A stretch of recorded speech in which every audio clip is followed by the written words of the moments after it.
In this video, I will show you how to know if PS5 controller is charging. If you do have any questions or comments regarding this tutorial, feel free to drop that down in the comment section down below the video.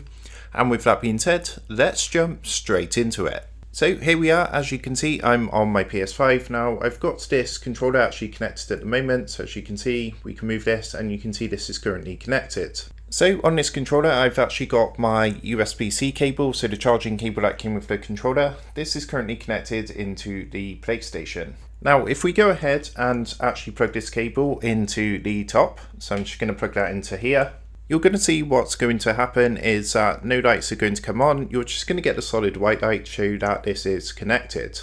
So I've actually got another controller here. So this one is not currently connected to the PlayStation 5. You can see it's not turned on. However, if we go ahead and put the cable into the top of this controller, then what will happen is the orange lights will come on to the side. They're not coming on at the moment because this controller is actually fully charged. So if you actually want to check and know if a controller is charging, so one that's already connected to your PS5, there is a way to do this. And what you're going to want to do is plug in your charging cable into the top. So you can see that's now plugged in. Now on your PlayStation, what you're going to want to do on your controller is you want to press the PlayStation Control Center button. So that's this button here. That's going to bring up a menu like this.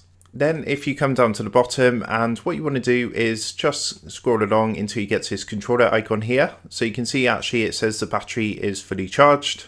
However, this little battery icon next to the controller is going to have like a lightning symbol, and you're going to see the battery sort of flash in if it does need to be charged up. So that's how you can tell if the controller is charging or not. Of course, if it's fully charged, then like I have here, you're just going to see a solid battery icon. There's going to be no sort of charging indicator. And that's how to know if PS5 controller is charging. So with that being said, I hope this quick tutorial did help you out today. And if this did help you out, I would really appreciate it if you was to consider dropping down below the video, leaving a like, and also subscribing to the channel. With that being said, I just want to take a minute to thank you guys for watching this quick tutorial, and I will see you in the next video.